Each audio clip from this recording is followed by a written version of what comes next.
All right, so the moment I ended the last stream that I was just doing, my speaker started working. So it must have been something with the live that wasn't letting me, for some reason, connect.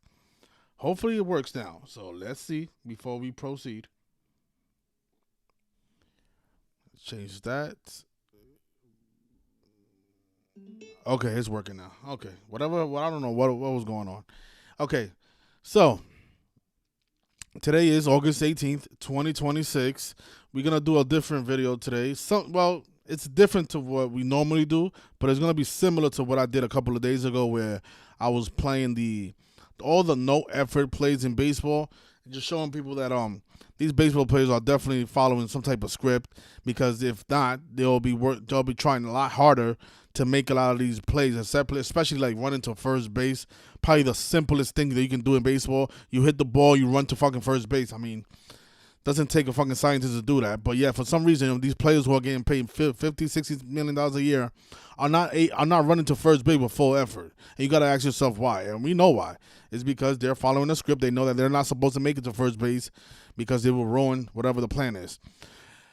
But that being said, there have been a number of unbelievable, spectacular, I'm going to use the word spectacular plays in baseball that I don't know how they pull it off. Like, how the hell do they pull off a lot of these plays? I'm going to play some videos and show you guys the things that I'm talking about. And then we're also going to, at the end, after I finish playing those videos, we're going to go back and revisit the Steve Bartman incident. I don't know, a lot of you might be too young to remember this, but this happened on October 14, 2003. This was during the postseason game. I was actually watching this game on TV.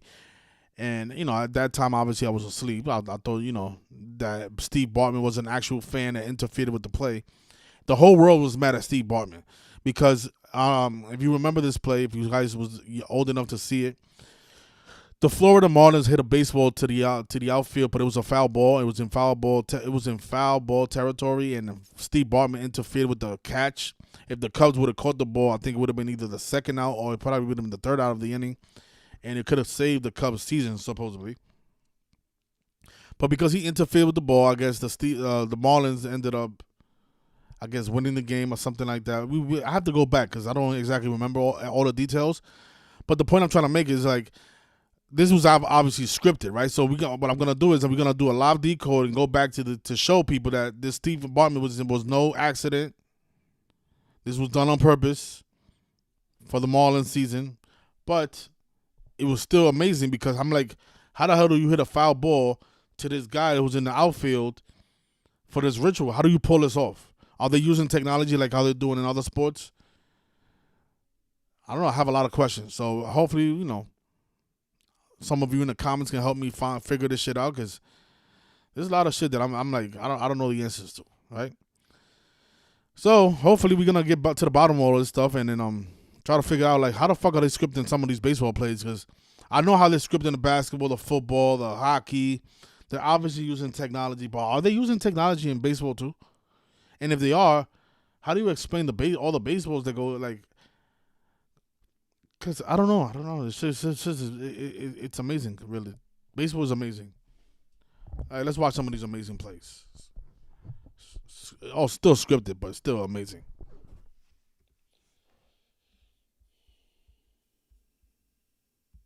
And the winning run now at third. And a ball hit toward the middle. Diving catch by Brandon Phillips. He laid out to his right. I mean, you realize if he doesn't catch his ball, there's a man on third, right? There's a man on third and first, right? So if he doesn't catch it, and who is that? Is he a Cincinnati's player? Hold on. What the fuck? Yeah, you see, that's what I'm saying, yo. Like, this shit is amazing, right? If he doesn't catch that, the Reds lose the game.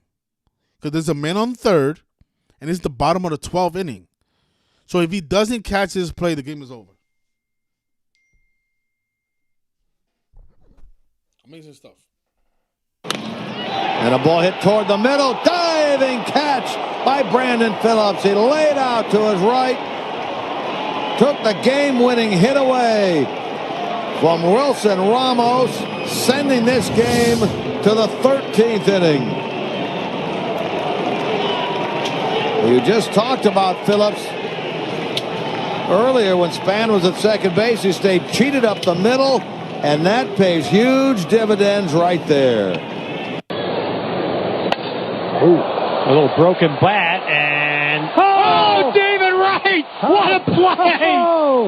Are you kidding? That may be the best I've ever seen. That's a magnificent play by David Wright. Wow! What a play by David Wright! Do it again. Show it again. Stay hot. Whoa! Now that's a reach. Well, David Wright just guaranteed that he will be seen on scoreboards around baseball for the next 20 years. Yes, he will. Morneau. And Matt Kemp hit the other one, that opposite field shot. There's a line drive to center by Gomez, and on comes Lagares, and he makes the catch on the second effort. What a play!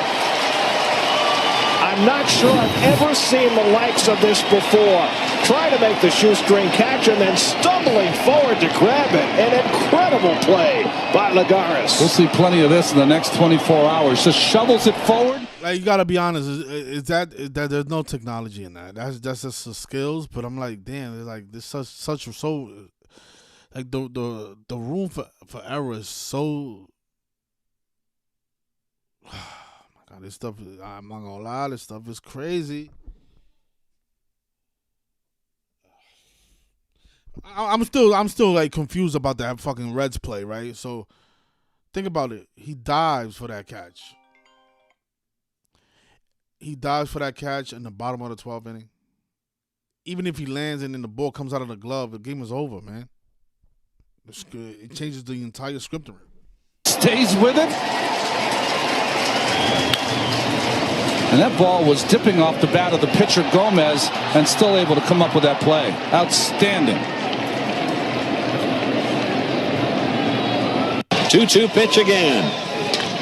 Liner deep to center field. Back goes McCray. Wow! What a grab by McCray!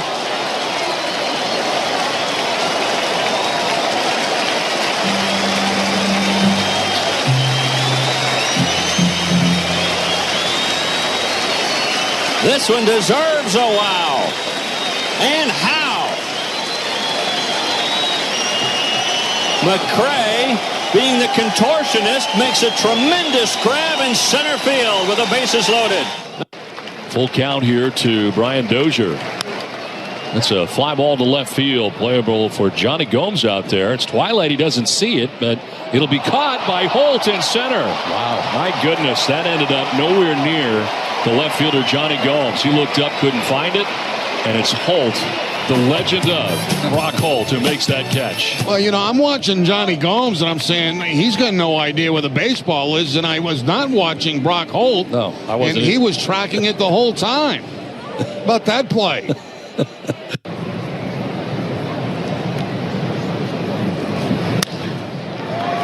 Echeverria! Wow! Now that was some hops, and listen to the ovation here from the Philly fans. Well, they appreciate a tremendous play, and they just saw one. They saw a spectacular play. It's one thing to leap, but a lot of times you see a guy leap and come down on his feet. He's not able to do that because he gets up in the air so high. Watch this. Wow. Hesitation on that one, and he got him off balance. It pops it up. Escobar has to make a long run. Did he make a catch? Oh my goodness! Alcides Escobar makes the catch, and that is an outstanding play. The shift was on HUD. He had to come a mile and a half.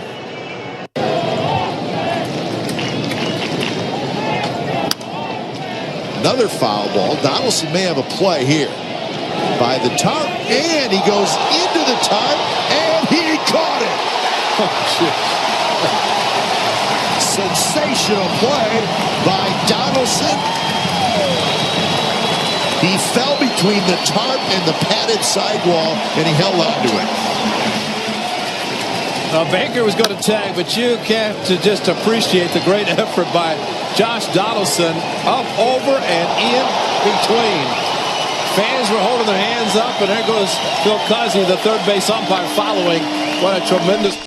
You know, a lot of these catches are not that impressive, but there are certain situations that I'm impressed. Like, again, that's that first one we saw with the Cincinnati Reds player, because it's so much on the line, right? The game is on the line. There's a man on third, and the way the ball is hit at an angle. Look at this. He's pretty far from that ball. Like, he has to time it perfectly. Like, he could have slipped. A lot of things could have went wrong, but he found a way to execute it. And it's like, ball hit toward the middle, diving catch by Brandon Phillips. He laid out to his right, took the game-winning hit away into the time, And he caught it. Sensational play by Donaldson. He fell between the tarp and the padded sidewall, and he held on to it. Now, Baker was going to tag, but you have to just appreciate the great effort by Josh Donaldson, up, over, and in between. Fans were holding their hands up, and there goes Phil Cuzzy, the third base umpire, following. What a tremendous play, and especially to hold the glove up to show. That's the amazing part. As it goes in, the glove stays up to let everybody know he caught it.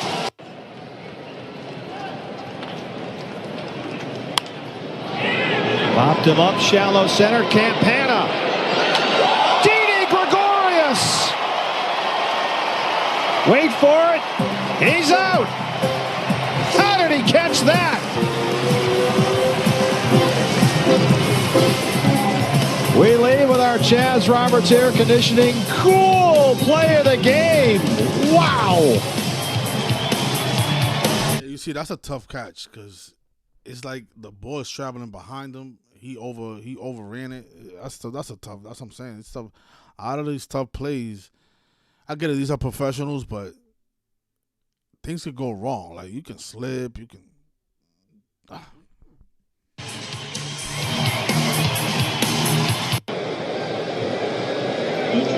Runner goes.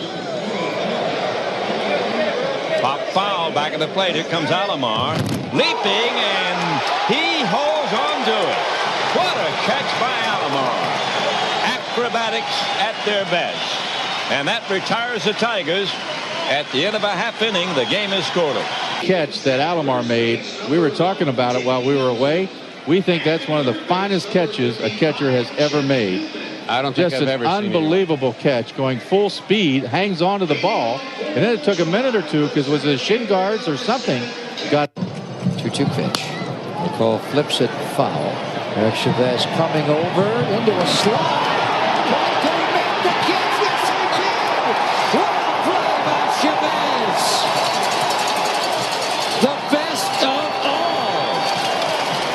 You know, it's stuff like this that keeps the crowd, you know, hypnotized with the rigging. It's like, this is why stuff is so hard sometimes to convince people that this shit is really scripted and these people are performing a play, really. Because there are certain plays that are really unexplainable. How do you slide like that? Like, look at this shit. was it shin guards or something? Got 2-2 pitch. McCall flips it foul. Eric Chavez coming over into a slide. He's sliding, and it's like, oh my gosh. Make the catch, yes, he did! What a play by Chavez! The best of all.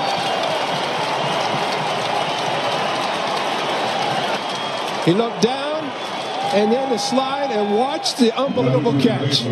Reached. Man! That is unbelievable.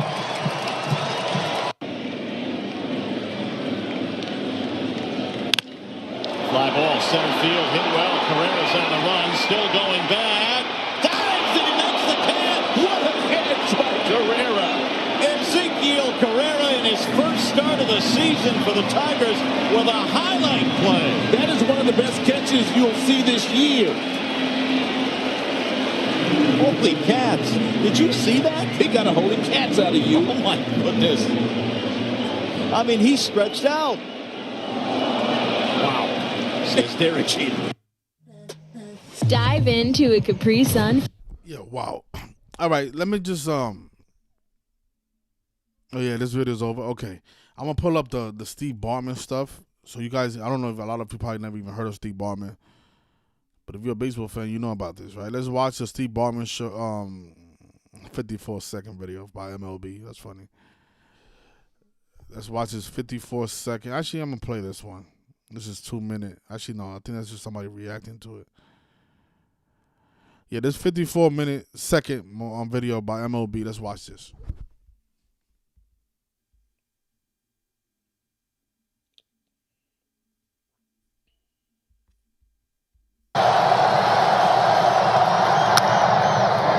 Again in the air, down the left field line. Alou reaching into the stands and couldn't get it, and he's livid with a fan.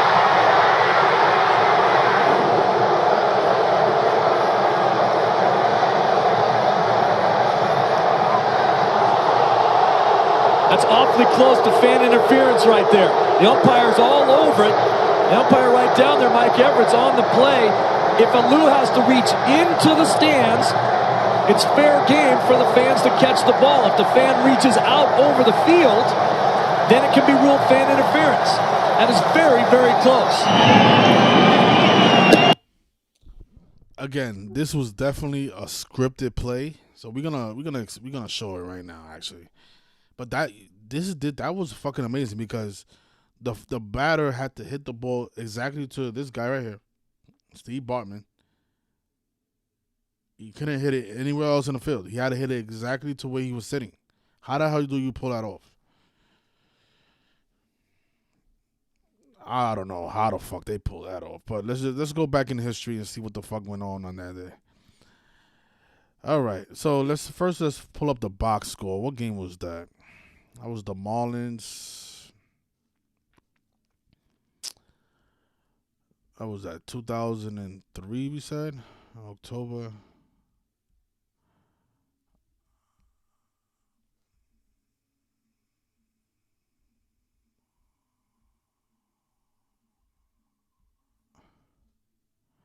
October 14th, 2003.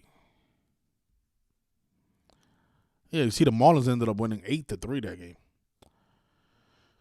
All right, what moment was that in the game when Steve Bartman...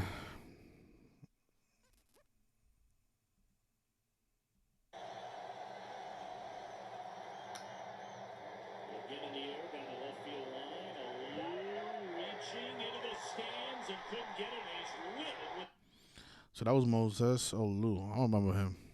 Yeah, I was watching this game when this shit happened, man. I couldn't believe it. He had that July 3rd birthday. I'm trying to find out what moment in the game was it. Okay, so it said the incident occurred in Game 3 of the National League Championship Series. The Chicago leading 3-0 in the 8th inning. What the fuck? In the 8th inning, they was up 3 because they lost. So they scored 8 runs. Oh, shit. You see that? In that 8th inning, they ended up scoring 8 runs. You see? Oh, my God. That's how important that catch was, that out. They ended up giving up 8 runs in that inning to lose 8-3. Crazy shit. Yo, what a script, yo. Oh, my gosh. October 14th. Let me see. When did the 2003 season begin? The 2003 MLB season start. It happened on March. It began on March 30th. We're gonna show you that this stuff is all scripted. That's the point of me going back and decoding it, so you guys can see that was not on a real fan just interfering with the game. No, that was scripted, very much scripted. That's why they have a Wikipedia page on it. So that was 198 days into the season. I'm gonna do a decode like if we're decoding the game for the first time. I'm trying to figure out who's gonna win. We gotta go back and look at the record in the postseason too.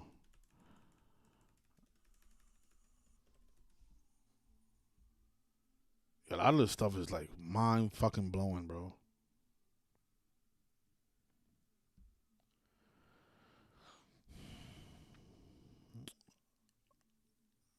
It was at Wrigley Field in Chicago.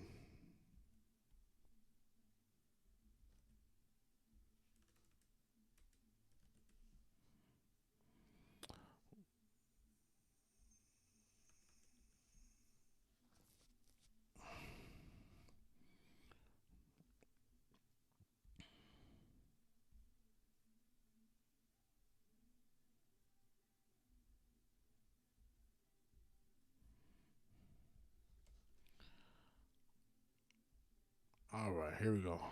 Steve Bartman put this guy at the top. All right, so they won 8-3, right? I know Chicago Cubs equals 80. No, it's 62. Let me see the 2003 MLB postseason, and the Marlins ended up winning the World Series. Think about that. Think about how crucial that play supposedly was. The Marlins ended up winning the World Series because of that play.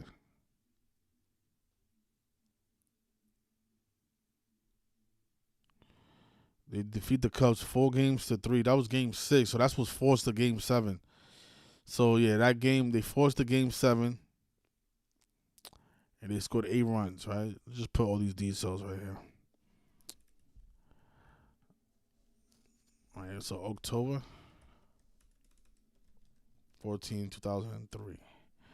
That was game 6, and the Miami Marlins won 8-3 to force a game 7. The Miami Marlins won the World Series against the New York Yankees.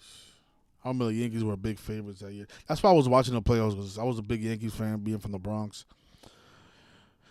What World Series was the 2003 World Series? That was the... Let me see. No. What edition?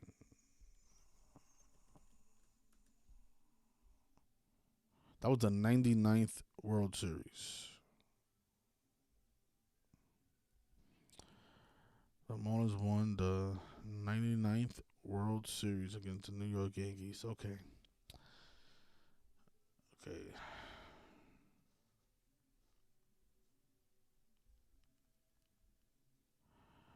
Does Steve Bartman have a birthday?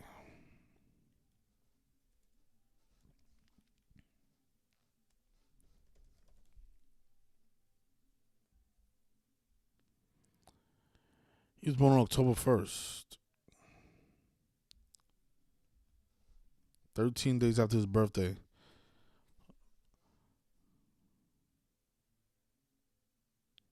You said that was 198 days into the season. Put that in there. 198 days into the MLB season.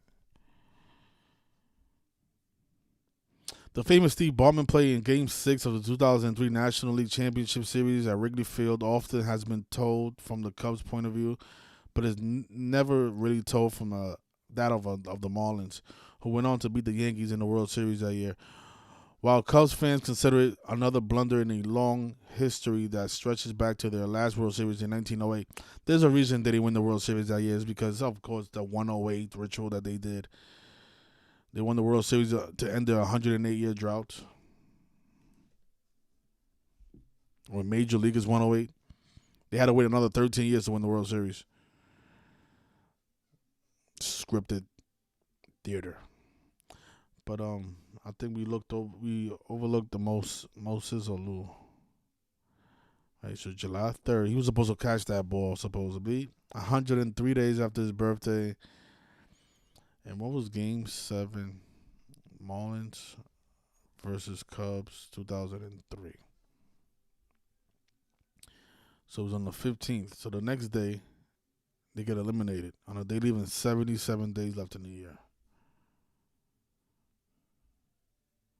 263 days before Moses Alou's birthday, the 56 prime number. And we know Society of Jesus 56. Who was the Pope in 2003? Pope John Paul II.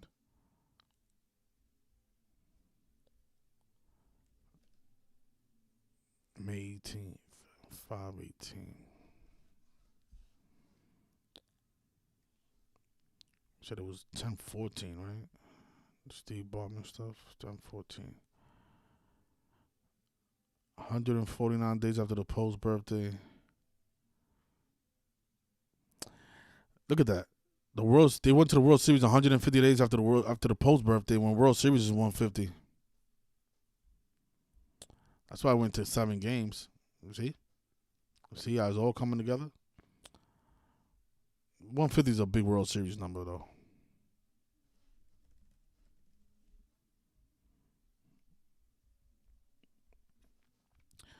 All right, so the Marlins, they clinched the World Series 150 days after Pope John Paul II's birthday.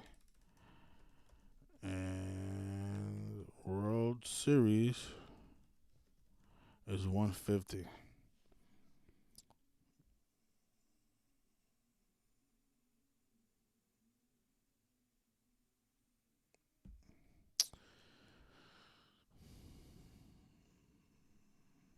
For them to blame that season on Steve Bartman is ridiculous, because how do you give up 8 runs? That was just one play. They still give up another 8 runs after that. Like, what the fuck? It's unexcusable.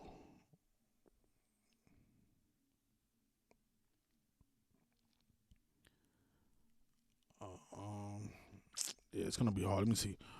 What was the Cubs' postseason record in 2003?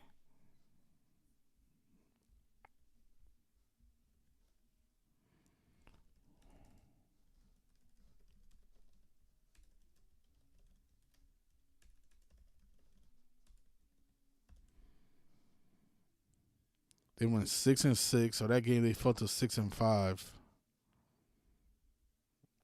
Yeah, I'm gonna document this just cause. What was the Cubs' regular season record and postseason record in 2003? Now, what was the regular season record including postseason?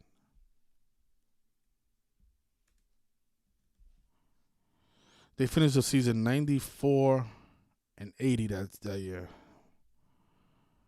All right, so let's see. Put that there.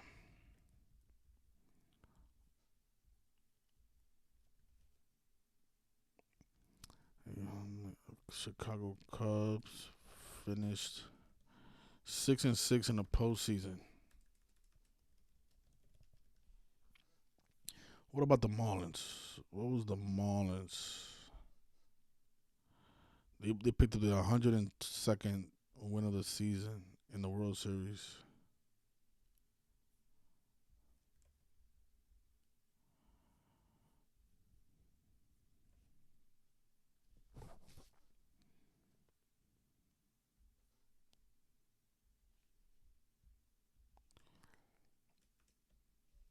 And they went 11-6 in the postseason. Okay.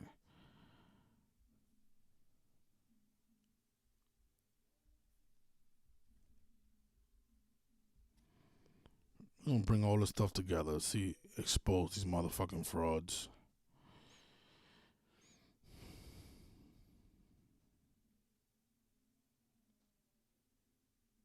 Let me see if I can watch some more highlights. Cause I want to just remember exactly what was going on. What was the big theme with the Marlins versus Cubs? Game 6.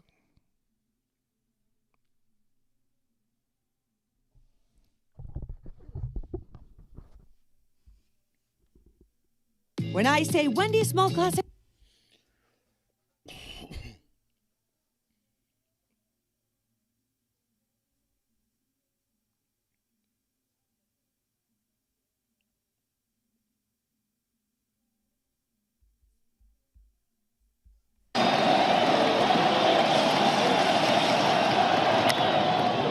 That's a fair ball down the left field line off the bat of Pierre. will make the turn and coast into second base with a one-out double. Again in the air, down the left field line. Alou reaching into the stand. Okay, so that was they had one out and they had no runs. They had no runs. So how do you allow 8 runs after this play? It has nothing to do with Steve Bartman, see? And couldn't get it, and he's livid with a fan.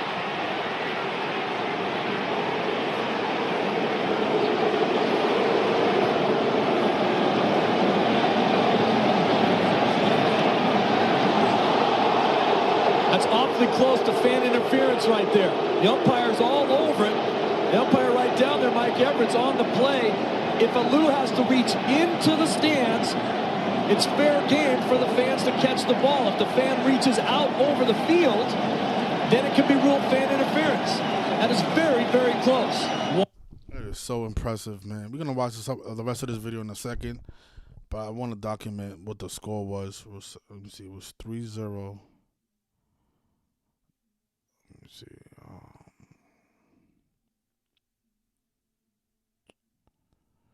Let me see. Marlins manager in 2003. Cubs manager in 2003. Oh, they had Dusty Baker in front of in charge of the Cubs. No wonder. Yeah, I remember him in the Cubs. So June 15th, and then they had Jeff Torborg. Let's see what's going on with Jeff. 11. Oh, he died in 2000. He died on 2025, huh? All right, 11/26 was his birthday. 43 days after his birthday. 43 days before his birthday, excuse me.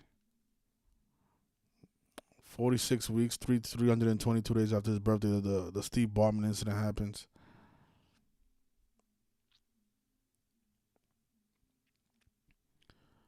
What is the gematria of Steve Bartman's incident? Oh, there it is, 322. You see how you can't, you guys you gotta understand, like, you cannot make this stuff up. I mean, all you have to do is just do the decode. I'm telling you, but this stuff is still impressive though, because like, you see how manipulated the Steve Bartman stuff was? But how do you pull this shit off, though? That shit is fucking amazing.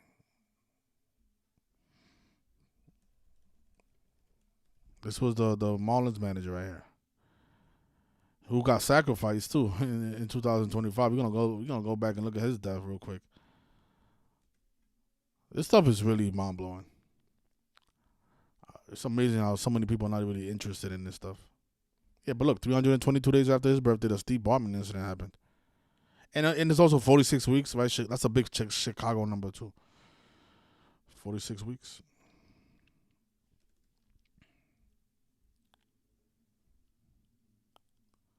Chicago equals 46.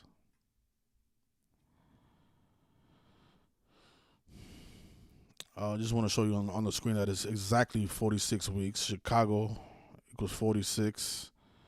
There it is. Chicago Cubs is 46 too, just like Chicago.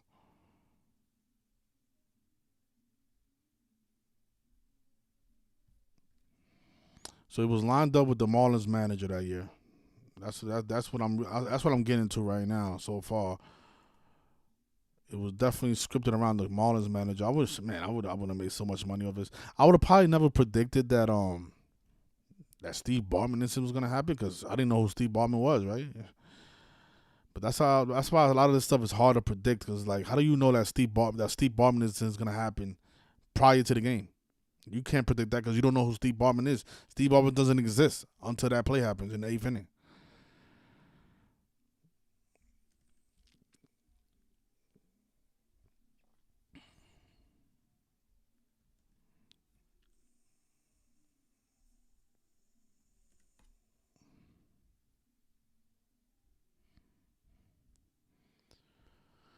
All right, let me see. Boom, boom, boom. We spoke about the 46. We spoke about the 322, right? Steve Bartman incident equals 322. But it was also 46 weeks. The Steve Bartman incident took place 46 weeks or 322 days after the Miami Marlins manager Jeff Torborg birthday.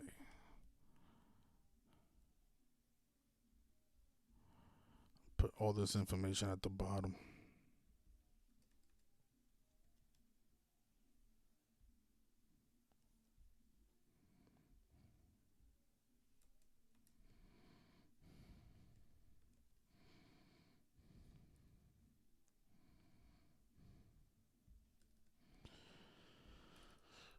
All right, here we go. So we got that out the way. His birthday is November 26th, and it happened exactly 46 weeks after his birthday, or 322 days. Big Chicago Cubs number, right? Boom. Now let's proceed. Let me see what his name equals in gematria. Jeff Torborg. He was born Jeffrey Allen Torborg. His full name is 97. Got the sacrifice numbers, of course. Okay, and then we got Dusty Baker. I think they gave Dusty Baker a World Series, right? I forgot what team he won it with, but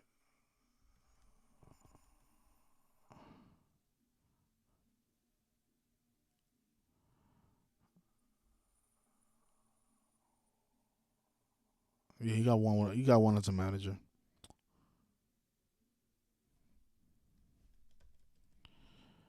That was when, let me see, was that the Hank Aaron? No, that was with the Astros. Yeah, I remember that was on the anniversary of the Astro World tragedy. I remember that.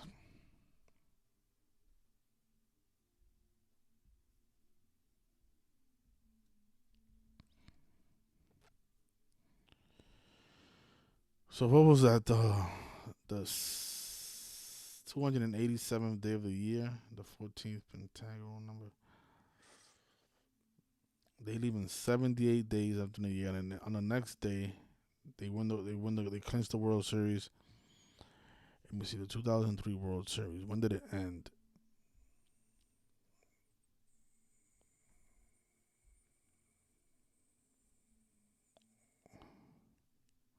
It ended in 6 on October 25th.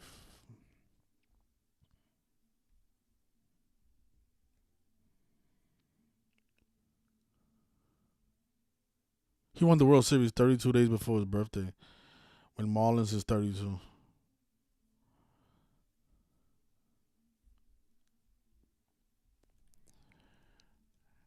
He won the World Series 32 days before his birthday, and Marlins equals 32.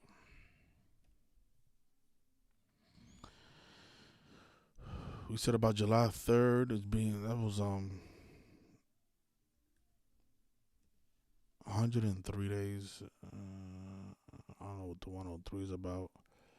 But let me see, Moses Alou.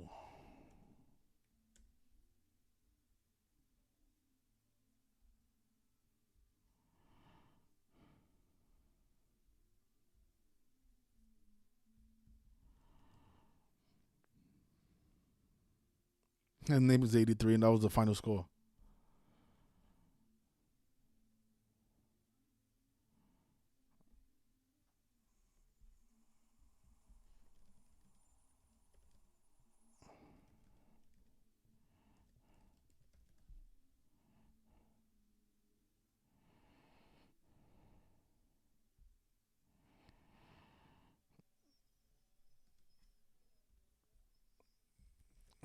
The game ended 8-3 in tribute to Moses Alou.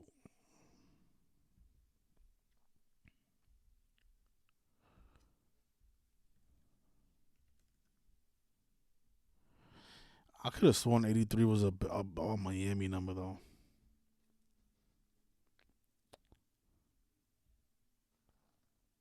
Oh, that's the 103. Marlins is 103. The fuck am I talking about? Yeah, that was a huge Marlins ritual, man. Yeah, that's why it was 103 days after his birthday. Stuff is undeniable, you guys.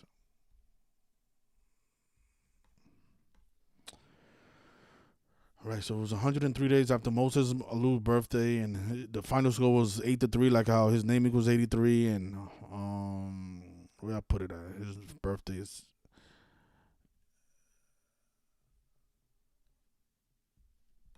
Actually, I know what I do. Moses Alou baseball reference. You can pull up his stats right here.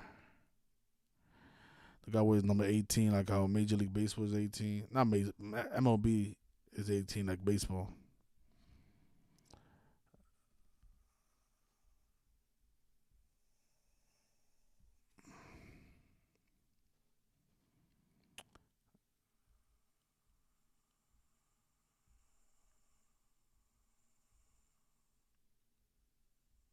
All right, so his full name, we spoke about that. And it was 103 days after his birthday.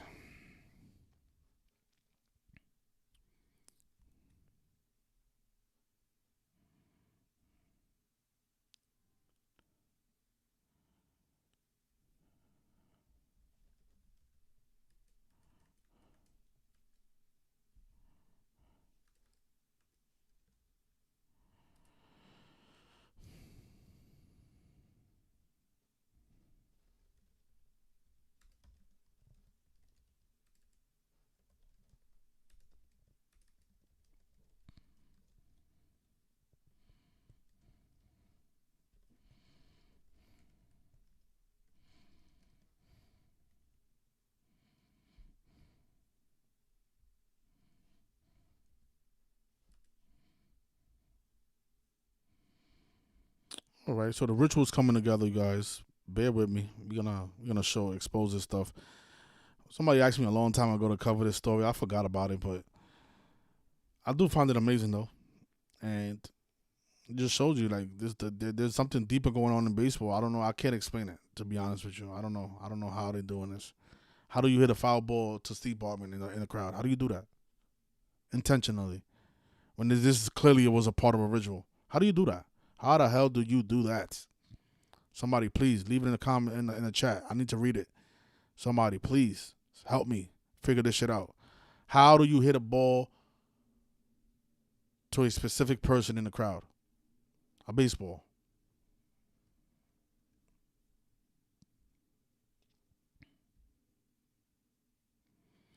His birthday is October 1st, 1977.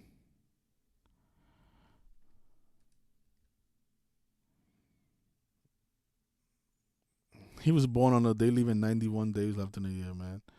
Chicago Cubs is 91. Steve Bartman was born on the day leaving 91 days in the year, and Chicago Cubs equals 91. Cannot make this shit up.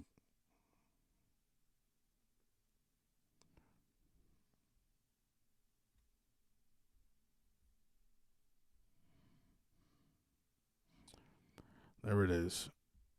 October 1st. That's the day leaving 91 days in the year.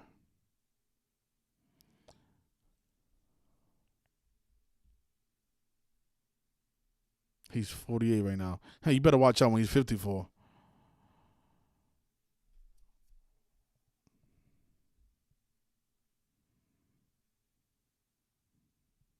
They ended a historic 108-year championship drought on November 2nd. Wasn't that the 112 World Series? It was, because they waited 13 years later. So from 99 to the 112 World Series ends on November 2nd, you guys. All right, we spoke about that. So the next day, they went 9-6. Let me see. Next two game, Marlins versus Cubs postseason box score.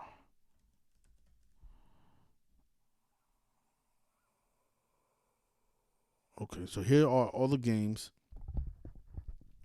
All right, let's just do some real quick math. So Florida Marlins won game 1, and then the Cubs win 3 in a row, and then the Marlins win 3 in a row. So the sequence was 1, 3, 3. I just saw that number, 133. Yeah, Moses Alou.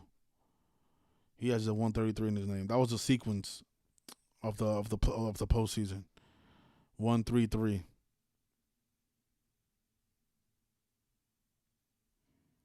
You know how the Knicks had the 2-1-2 sequence in the 99 finals and in the 2025-26 finals?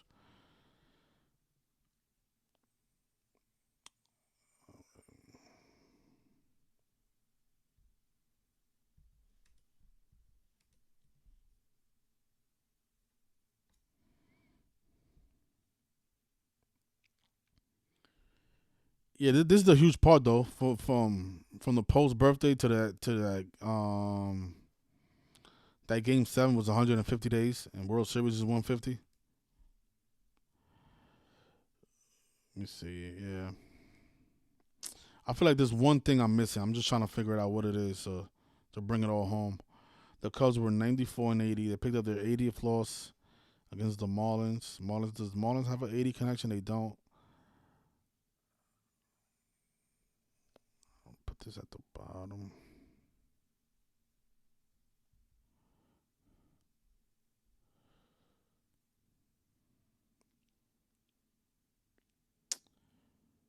Yeah, 131 like championship.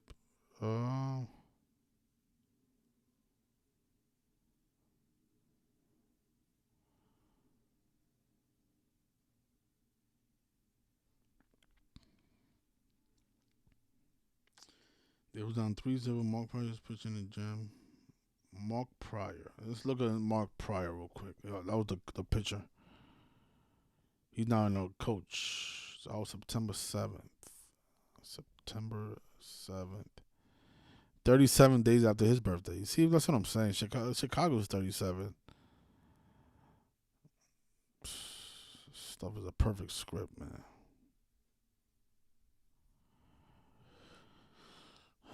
I'll put that in. I'll put that somewhere here. Mark Pryor. It was 37 days after Mark Pryor's birthday. Chicago 37. Let's take some of these things out. What is Jamacho Mark Pryor? I feel like there's something huge that I'm missing though. Cause there's a reason they did that. His name is 108 like Major League.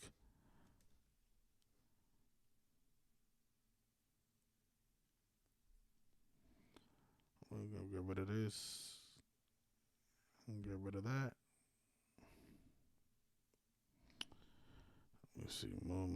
I think this guy right here, Moses Alou, he played for every baseball team, I think. This guy was literally on almost every team.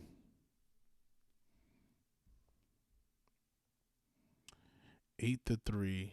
They won 91 games during the regular season. Those are standings. 2003 MLB standings. It's amazing how they have all this stuff for people to go back and research, and yet nobody really knows about this knowledge and shit. It's amazing. So the Yankees were the best team in the American League. They won 101 games, and the Braves were the best in the Nationals. And they still had the Marlins, who won 91, win the World Series.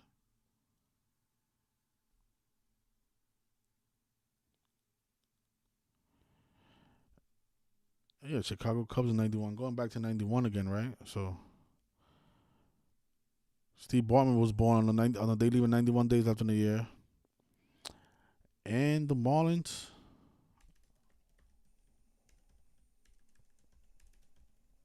won 91 games in the year. They won 91 games during the regular season.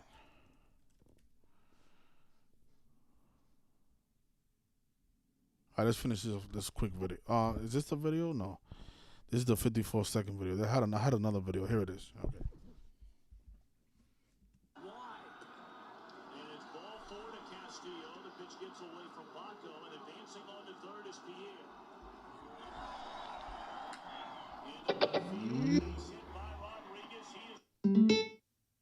Pierre scores to make it a 3-1 ball game. The tying run is aboard, and the go-ahead run is coming to the plate. 2. Ground ball in the hole is short, and bobbled by Gonzalez, and everybody's safe. Doesn't it look familiar with what the Yankees did in Game 5 of the World Series? They weren't going to turn the double play. They certainly would have gotten the force out at second base. Looks like Gonzalez is trying to just make this play a little too quickly. This is an easy play. You're just going to second to get one out. I feel like that's worse than the Steve Bartman incident. Dropping a ground out like that. The heel of his glove.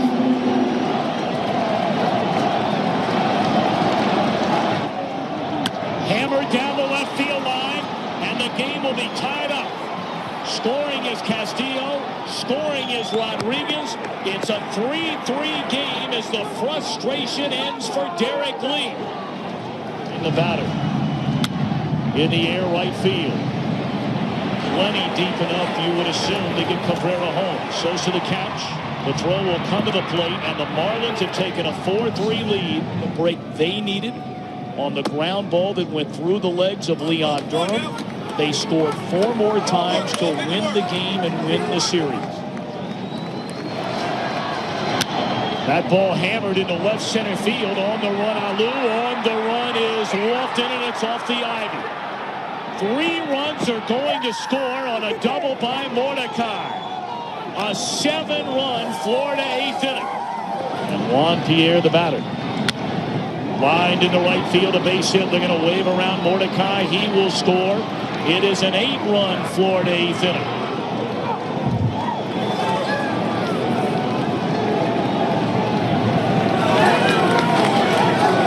Imagine being up by 3-0, and you have the lead in the series, and you're in the 8th inning with 1 out. You need 2 outs to go to the 9th. You need 4 outs to go to the World Series. They were 4 outs away.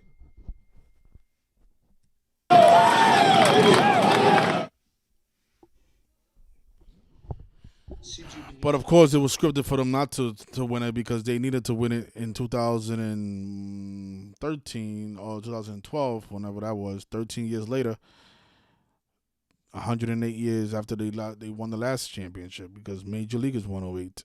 Like how there's 108 stitches on a baseball. That's why you have to learn this stuff, you guys, so you can see why these things are happening in history. But it's funny, today's 46 days after his birthday. Isn't that funny? Moses Alou. All right, so what we said, let me see. So 9 plus 3, that's 12, 16, 19, 23, 31. They scored 40 runs. Mathematically equals 40.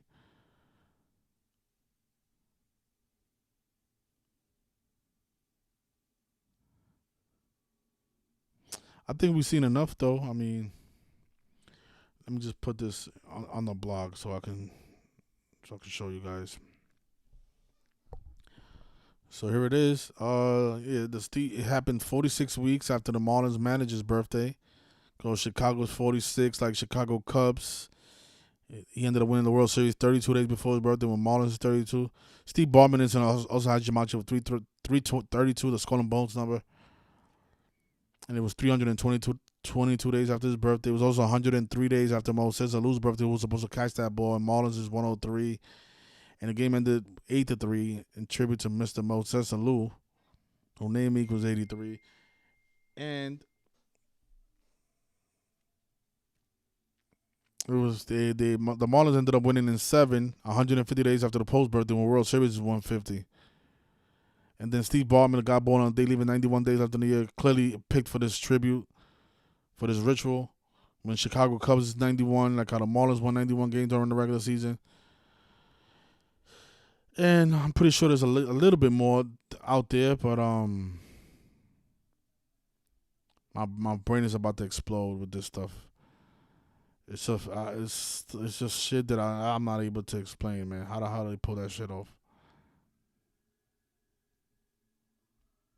I'm gonna read the chat in a second. Maybe one of you have the answer out there. Let me see. How old is this guy? This guy died at 83. Jeff Torborg died at 83. Wow, he died at 83, man. Like how the final score was 8-3.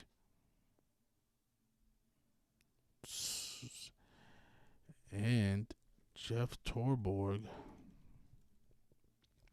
ended up dying at age 83. Murder's 83, of course.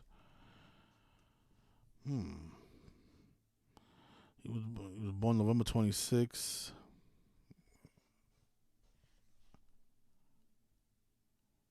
On 1/19 in the year 2025.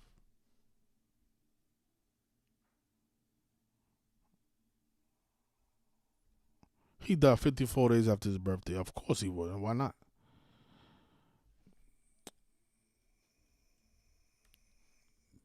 Jeff Torborg died 54 days after his birthday. And what was the 2024 World Series? The Dodgers won it on 10/30, and then celebrated the parade on November 1st. I remember that. I was at Yankee Stadium. They're not gonna win, bro. No, they're not, man. Yankees in 7. I got Yankees in 7. All right, buddy. 81 days after the Dodgers won the World Series.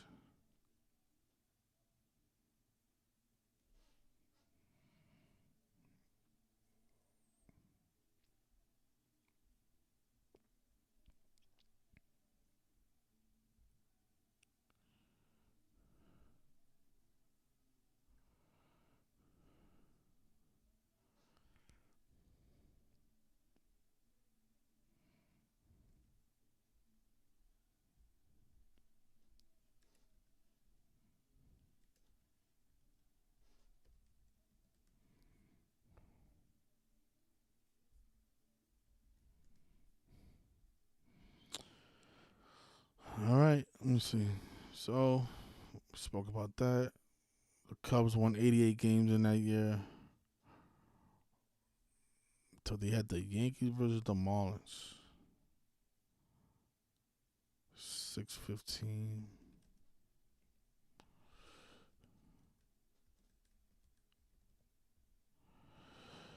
It was 121 days after Dusty Baker's birthday. Or 35 weeks before his birthday in Chicago was 35.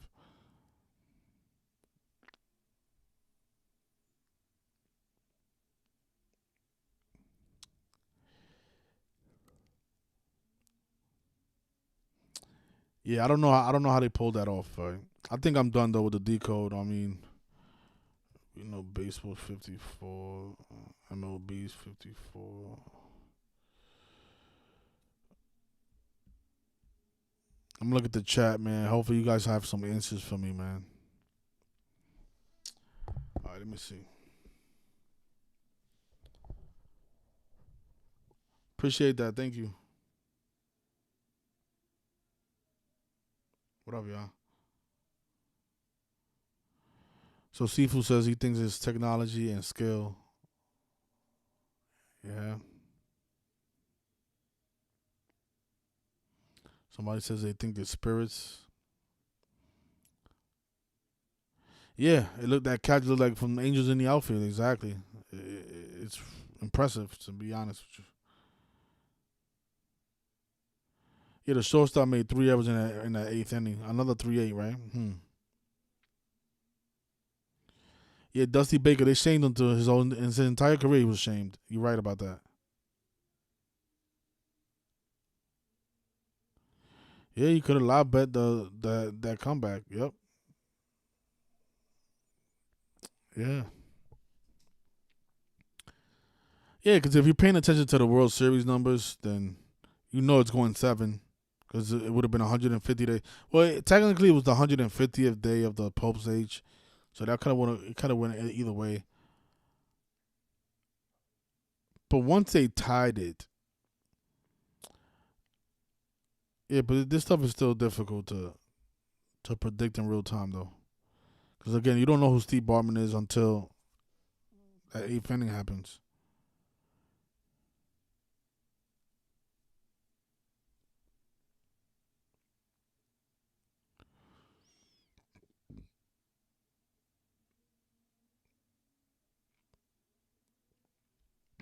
Anyways, yeah, I'll leave it there though, man. I don't know if you guys have an explanation of how they're pulling this stuff off. Leave it in the comment section. I'm gonna read it because I want to learn how do you execute some of these baseball plays. Stuff is unbelievable. How about you guys? Enjoy it. Enjoy the rest of your week. I'm gonna head out to the gym. And thank you for watching. Thank you for supporting this channel. I really appreciate it, every single one of you. You guys should take care, and I'll see you next time.